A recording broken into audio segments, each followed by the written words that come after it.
प्यारे बहन भाई हो, सत्यार्थ प्रकाश चैनल में आपका स्वागत है। जैसा कि आपको विदित है कि 26-27 जून को राजार्य सभा द्वारा गुरुकुल गौतम नगर के जो पूजनीय स्वामी हमारे प्रणवानंद जी महाराज जी हैं, उनके गुरुकुल में एक शास्त्रार्थ का आयोजन किया गया था और जिसका जो चर्चित विषय था, जिस पर शास्त्रार्थ हुआ था, वो था वृक्षों में जीव होता है क्या।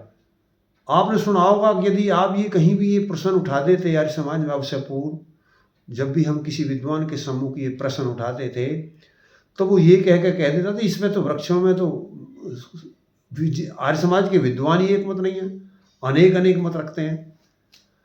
तो ये विषय इतना आवश्यक था कि सिद्धांत को, सत्य को ऐसा कैसे हो सकता कि एक मत आर्य समाज ही ना हो। जो कोई सिद्धांत को समझता ना हो वो फिर ये कहे हम एक मत नहीं है, तो उनके पास कोई प्रमाण नहीं है। केवल एक आधार वो मानते हैं कि वृक्षों में जीव मान लेंगे हम तो फिर हम भी मांसाहारी हो जाएंगे। लेकिन जब वो भूल जाते हैं कि जब दही खाते हैं कितने कीड़ाओं को खाते हैं। इन विषयों पर लंबी चर्चा हुई वहाँ। मेरा कहने का आशय है, तो इस विषय पर शास्त्रार्थ निश्चित था, शास्त्रार्थकर्ता भी निश्चित थे। मूल रूप से जो इस बात के पक्षधर थे श्री सतपाल आर्य जी, ग्राम बिश्नोली और राजार्य सभा के राष्ट्रीय मंत्री थे। बहुत ही स्वाध्यायशील व्यक्ति हैं।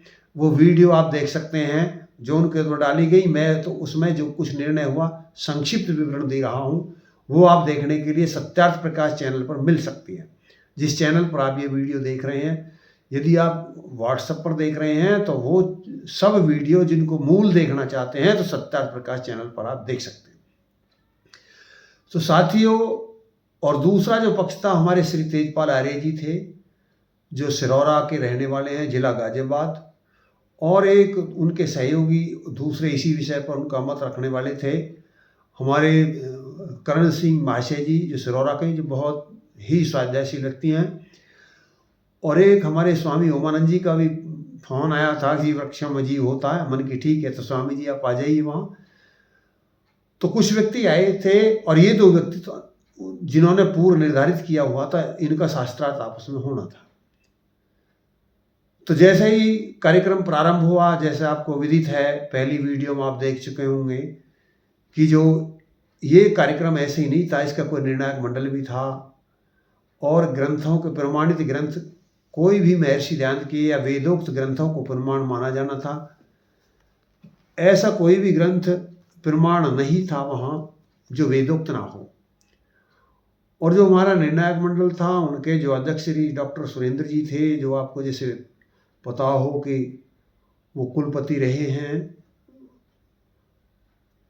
वो कुलपति हैं गुरुकुल कांगड़ी हरिद्वार के, जो श्रद्धानंद स्वामी जी के द्वारा चलाया गया है। और अनेकों विद्वान, हमारी विद्यार्य सभा के राष्ट्रीय अध्यक्ष श्री रघुराज आचार्य जी कानपुर से, पूजनीय स्वामी मोहनदेव जी जो बहुत उच्च कोटि के विद्वान हैं, सैकड़ों किताबें जिन्होंने लिखी हैं, जिनके द्वारा ही, उन्हीं के आधार पर ही शास्त्रार्थ का आयोजन हुआ था। तो पूजनीय स्वामी जी उसमें उपस्थित थे। सार्वदेशिक सभा द्वारा भी वहाँ पर सौम्यदेव स्वामी जी उपस्थित थे और परोपकारी सभा के जो संरक्षक श्री सुरेंद्र डॉक्टर जी जो अध्यक्ष थे वो उपस्थित थे।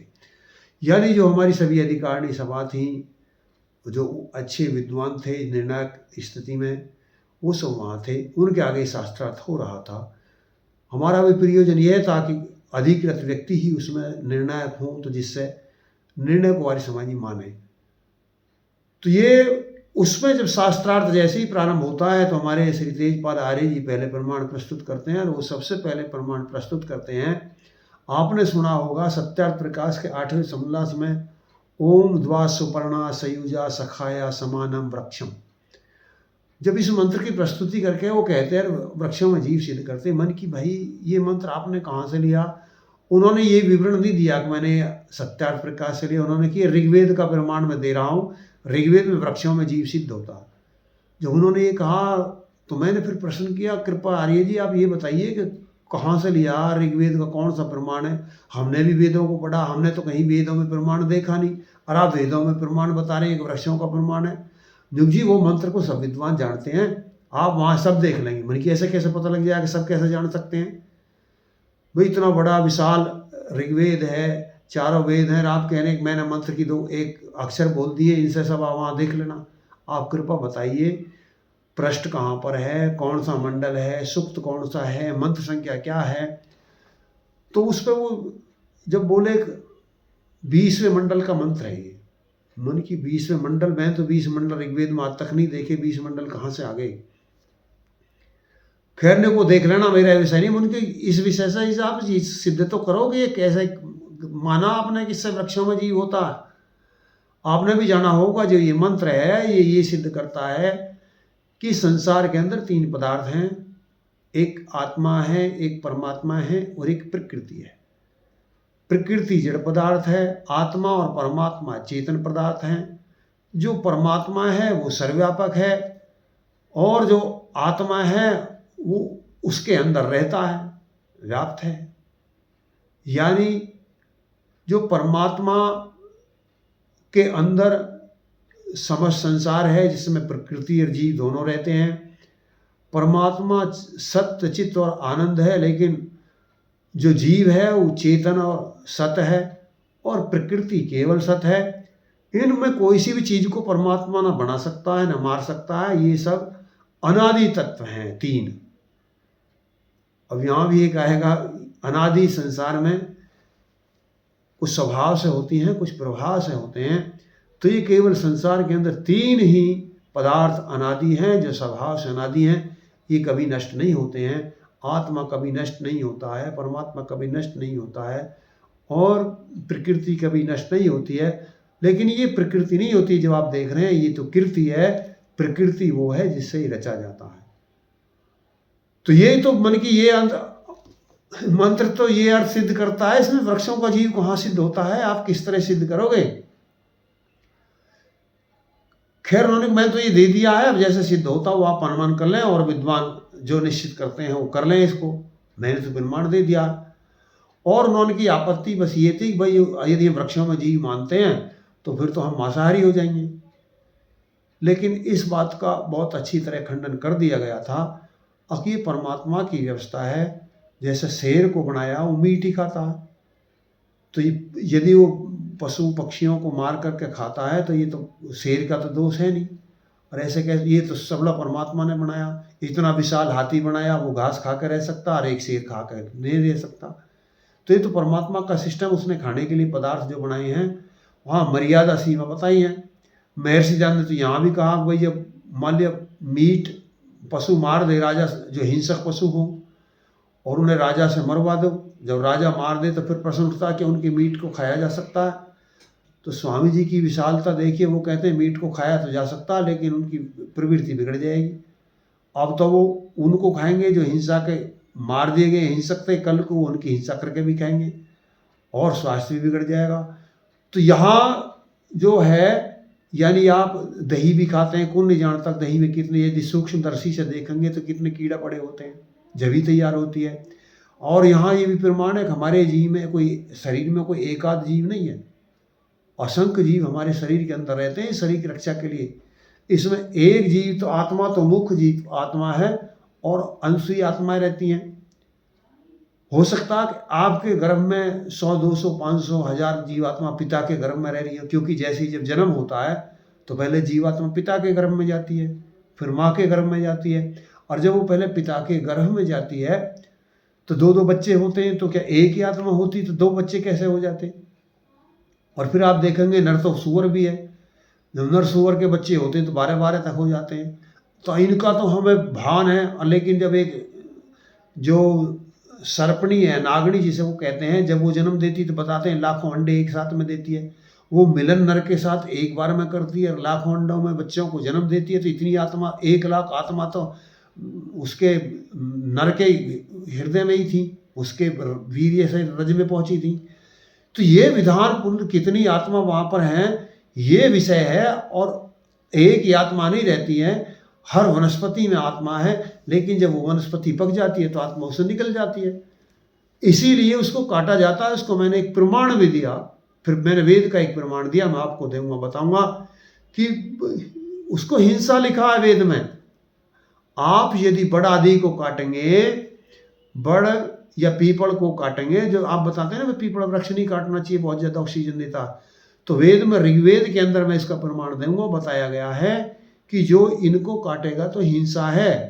ऐसे ही हिंसा है कि जैसे बाज पक्षी उनके गले को दबाता है और पखेरुओं को मारता है, तो वहाँ परमात्मा आदेश करता है कि इन उपयोगी पशुओं को इन वृक्षों को मत काटिए, हिंसा मत करिए, इनको नष्ट मत कीजिए, और यदि इनको नष्ट करोगे तो आप दुख पाओगे। और जैसे मैं बता चुका हूँ, किसी में एक और उस दिन बहुत प्रबल उदाहरण, हमारे डॉक्टर वीरपाल जी जो वन संचालन कर रहे थे, उनके पास में वो लेकर आए थे पत्र, यानी समाचार पत्र, न्यूज़पेपर, उसी दिन का, ये 27 तारीख का था, 27 जून का पेपर था, और जिसमें हरियाणा सरकार ने एक 75 वर्ष के वृक्ष की पेंसिल बांधी थी।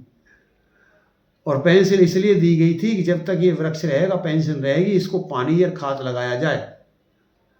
यानी जब तक, अब यदि उसमें पेंसिल है तो क्या मरे हुए के ली जाएगी, या वो ज़्यादा डुंट हो जाएगा, सूख जाएगा, क्या जब भी पेंसिल दी जाएगी, या उसे कोई काट देगा तो क्या जब भी पेंसिल दी जाएगी, नहीं दी जाएगी। तो सारा संसार उसमें वृक्षों में जीव मानता है, और जो नहीं मानते हैं उनके पास में कोई तर्क नहीं है, कोई प्रमाण नहीं। प्रमाण तो आपने सुन लिया, उनके द्वारा क्या प्रस्तुत किया गया, बस ये युक्ति प्रस्तुति की गई, तो आप इससे अनुमान लगाना कि। लेकिन जबकि जो दूसरा पक्ष था, श्री सतपाल जी, उन्होंने अनेकों, हजारों, सैकड़ों प्रमाण, उनकी इतनी कई कॉपी उन्होंने भरी हुई थी, और उन्होंने ये सिद्ध किया हुआ था, ऐसे पदार्थ, एक डॉक्टर का प्रमाण उन्होंने दिया कि यदि हम जहर पौधे के अंदर डाल देंगे तो पौधा नष्ट हो जाएगा, और यदि वो जहर से मरता है तो कौन मरता है? जहर जड़ चीज में डालोगे तो मरेगी थोड़ी। आप कहीं कोई डंडा खड़ा कर दीजिए, उसकी जड़ में कितना ही जहर डाल दीजिए, वो तो ऐसा कैसा ही रहेगा। और यदि वृक्ष है, उसमें आपने जहर डाल दिया और वो सूख गया, मर गया, तो वो जीव है, जभी तो मर गया, जीवन जहर खा करके मर गया वो। और वो अनेकों प्रमाण, फिर इसके विषय में डॉक्टर हमारे सुरेंद्र जी थे जो अध्यक्षता कर रहे थे, उन्होंने यहाँ तक प्रमाण दिए कि ये वृक्ष मांसाहारी तक भी होते हैं। उनके संसर्ग में उनकी लताएं ऐसी भी हैं कि जो व्यक्ति को उनके पास में जाते ही लिपट जाती है और उसके रक्त को, सबड़े को चूस लेती हैं। ऐसे वृक्षों के बारे में डॉक्टर साहब ने बताया। और ये भी मैंने पढ़ा था कि ये वृक्ष जो समुद्र के किनारे होते हैं वो चलते भी हैं। आप विचित्रता देखेंगे, मैंने ही पढ़ा है कि जो समुद्र के किनारे दलदल में वृक्ष होते हैं, तो वो जैसे नदी का किनारा इधर से उधर पहुंच जाता है। आपने देखा होगा वनस्पति, आपने देखा जो समुद्र शोक होता है पानी के अंदर, वो हजारों लाखों कोस दूर तक चला जाता। तो ऐसी जो वृक्ष है जल के आधारित रहते हैं, वो चलते आते रहते हैं, तो वनस्पति में जीव होता। तो ऐसे अनेक प्रमाण हैं। और फिर जो एक बात आई वह महर्षि दयानंद के प्रमाण। तो महर्षि दयानंद के प्रमाण मैं आपको देता हूं इस विषय पर। सबसे पहले मैं आपको ऋग्वेद आदि भाषाओं के प्रमाण देना चाहूंगा, जो ये महर्षि दयानंद की ऋग्वेद आदि भाषाओं का है। ये आर्ष प्रचार ट्रस्ट हमारे श्री धर्मपाल आचार्य जी हैं, उनके द्वारा छापी गई है, उनके आर्ष ट्रस्ट द्वारा। और इसकी पृष्ठ संख्या 168 है। और इसका जो सब्जेक्ट है पुनर्जन्म विषय है। और इसमें स्वामी जी क्या लिखते हैं, इस संसार में दो प्रकार के जन्मों को सुनते हैं, एक मनुष्य शरीर का धारण करना और दूसरा नीच गति से पशु पक्षी कीट पतंग वृक्ष आदि का होना।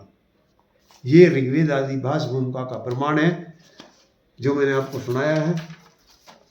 ऐसा कोई प्रमाण हमारे श्री तेजपाल आर्य जी नहीं दे पाए थे। अब मेरे पास में ये सत्यार्थ प्रकाश है। अब मैं स्वामी जी ये सत्यार्थ प्रकाश में आर्ष प्रचार ट्रस्ट द्वारा, जो हमारे श्री धर्मपाल आचार्य जी हैं, उनके द्वारा छापा गया है। और इसमें जो प्रमाण है ये 8वां समोल्लास है, पृष्ठ 185 है। ईश्वर ने किन्हीं जीवों को मनुष्य जन्म,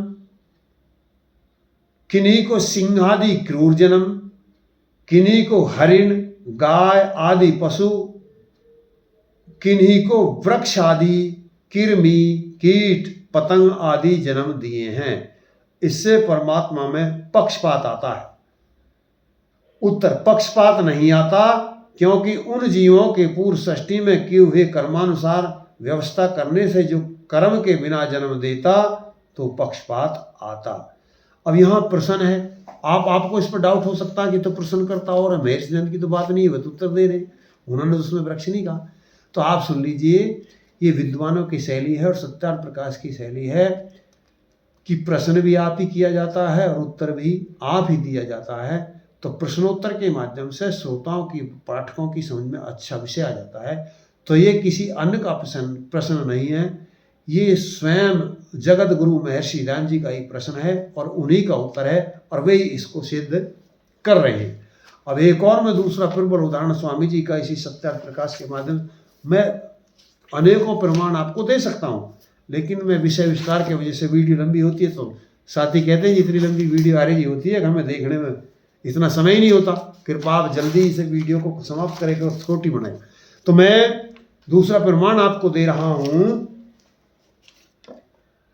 यहाँ भी प्रश्न के रूप में ही है, ये 11वां समुल्लास है और यहाँ प्रश्न है कौन से ईश्वरकृत और कौन से मनुष्यकृत।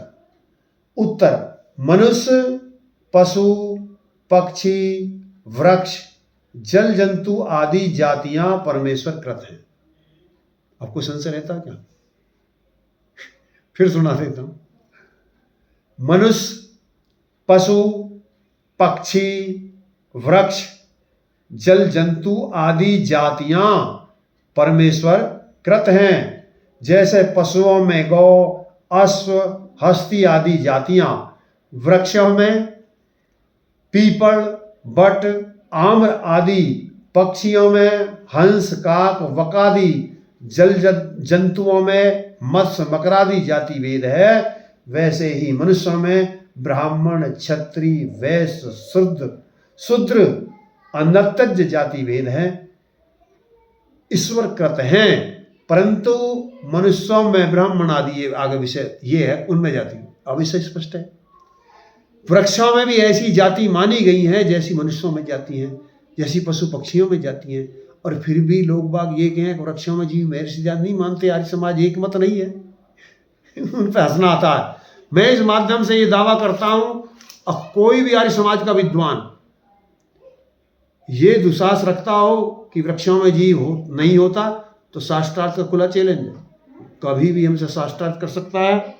और इसी के बाद मैं एक प्रमाण दूंगा आपको ऋग्वेद का, और एक बिटला और शाम मैं एक ऋग्वेद प्रमाण देता हूं कि वेद स्वैत प्रमाण है।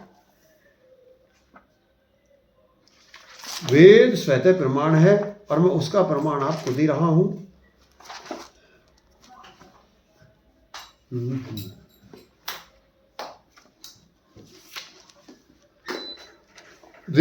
ऋग्वेद मंडल 6, अनुवाक 4 और सूक्त है 48 और जिसकी मंत्र संख्या है 17।